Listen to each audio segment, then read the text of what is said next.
Hey, what's up nerds? Mike here. In today's video, I'm super excited to be able to talk to you about NSX-t 3.2.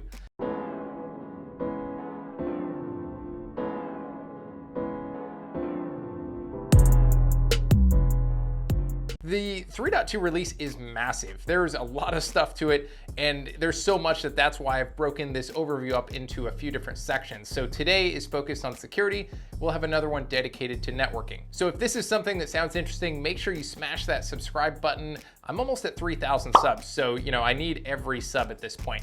Now that said, let's talk about the security piece of NSX-t. NSX started in 2013 with the distributed firewall, and that was really it. And it was really good at what it did, but man, it has changed a lot since 2013. So today you can consume NSX security in a couple of ways. The most basic one is just saying, I want to do the distributed firewall, and that's all I really care about. The other option is to do the Advanced Threat Prevention Package, or ATP, which adds on IDS-IPS and all of the last line integration that VMware acquired a while back. And that's really brings me to talking about 3.2 and what's new today. So we're going to focus exclusively really on that ATP section right there for the sake of this lesson. So let's jump right into it. So the first thing that is new in 3.2 is distributed malware prevention. This is ultimately about preventing the spread of malware throughout your network, not only coming north-south into and out of your network, but also east-west between your VMs in this case. And it's also able to detect not only known malware, but also zero-day malware. This is ultimately doing this because it is embedded into the hypervisor in 3.2. So that's super cool. And this is going to be something that is kind of a game changer, because before you had the distributive firewall blocking off ports. So I want to block, or maybe I only want to allow port 80 to my web server. Then I had the IDS-IPS to look for known attacks based on signatures. But if I didn't have a signature and I downloaded some malware, executed it, that's a bad day, right? So this is about being able to detect that malware and stop it, again, whether it's going north-south or east-west within our environment.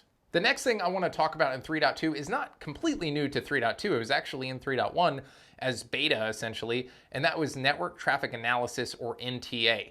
This is all about being able to identify anomalies within your environment from a traffic standpoint. So let me give you an example. Maybe you don't ever have RDP connections to your, to your web server or something like that, right? And then all of a sudden, you suddenly have RDP connections to your web server from, some other country, right? Well, in that case, NTA could notify you and could essentially feed some of this data into some of the other stuff we're going to talk about, showing that that might be an indicator of a compromise within your environment. So it's really about visibility and detecting things that are different.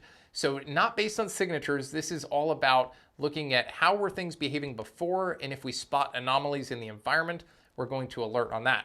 Now, another example of an anomaly might be we only have our web server talking to our app server on port 8000, for example.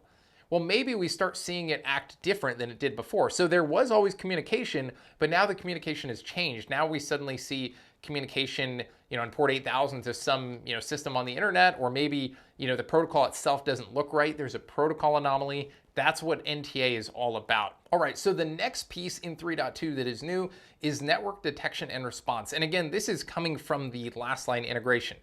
NDR is ultimately about being able to take various indicators of compromise from different sources. In this case, this would be IDS-IPS, malware prevention. It was at this moment that Mike realized he had no clue what he was talking about. Network traffic analysis. So it's going to take data from those different sources, be able to correlate them, and then generate kind of a campaign view and be able to compare all of that against the MITRE attack framework. So this can also be used in conjunction with essentially a time, time sequence. I can speak English, so that you can kind of see not only where the attack is in context of the MITRE attack framework, but also you can see kind of a breakdown based on the time of the attack and different stages in the attack, which is super cool. So if you haven't noticed by now, all of this is about kind of tying it in together with NDR to make everything more secure. So we are way past just locking down individual ports on a firewall. And on the topic of firewall, let's talk about that. One of the other things that's new about 3.2 is the ability to do firewall rule management inside of vCenter. Yep, you heard me correctly.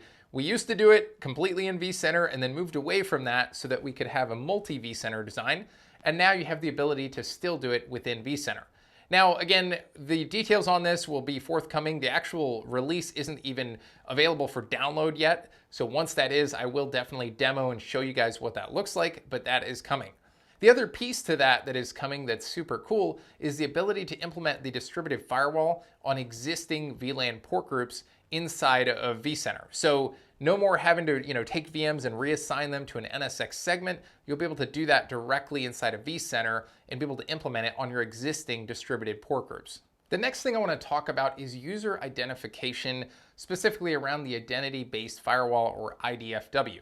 That's changed a little bit too. So in 3.2, there's something called log scraping, for example, which could allow you to integrate with vRealize Log Insight, so that you can not only pull data from Active Directory about your user identities and use those in your firewall rules, but you can also use log scraping, which can be based on a user logging in on a laptop that has nothing to do with NSX, but when they log into their laptop, we generate a log into Log Insight, and now NSX can actually map the IP associated with that user based on the logging solution. So that's really cool. That's a big change. Another one is Layer 7 App ID. This is the ability to detect different applications and be able to implement firewall rules based on that Layer 7 data. Now, I don't have the numbers in front of me, but I'm pretty sure up until 3.2, I think there was something like 65 app IDs supported or something like that. It was relatively low. I might be misstating that. But in the 3.2 release, it's going to be 750 plus.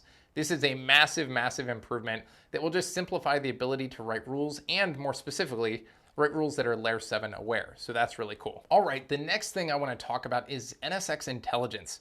Now, NSX Intelligence is really a platform designed to take feeds from different sources and be able to generate a graphical depiction of your environment and how secure or not secure it is, and most importantly, be able to take those rules or take a list of recommended firewall rules and with one click implement those into NSX. Now, one of the biggest changes in 3.2 is previously NSX Intelligence was its own appliance, and it was a massive appliance. I think the smallest form factor was, I think it was 64 or 128 gigs of RAM on the smallest side. Now, that's been completely re-architected into something called the NSX Application Platform, and this is ultimately going to be based on Kubernetes clusters or a Kubernetes service. So this will be implemented in the form of Kubernetes containers that achieve all of these extra features. So malware prevention, NSX Intelligence, NTA, those will all be based on this NSX application platform. So they will be running in a Kubernetes environment supporting NSX. Now, if you're completely lost about that part, don't worry. Again, as always, I'm sure I'll be doing some whiteboarding. We'll be able to lab it out and set it up from scratch. So don't worry, we'll go over all of that. All right, so that's all I really have for you in this lesson. There's a couple of really good tidbits that I would love to talk about that I can't just yet, but don't worry, that's coming very, very soon. Like I said, we'll be labbing everything we talked about in this lesson. We'll be labbing that over the coming weeks. We are getting into the holiday season, so I know everybody's gonna be busy. All the more reason to subscribe and make sure you stay up to date with the latest and greatest in NSX and other VMware products too, because let's face it, there's about 1,000 of them. So that said, I hope everyone stays safe and healthy. Until next time, stay nerdy.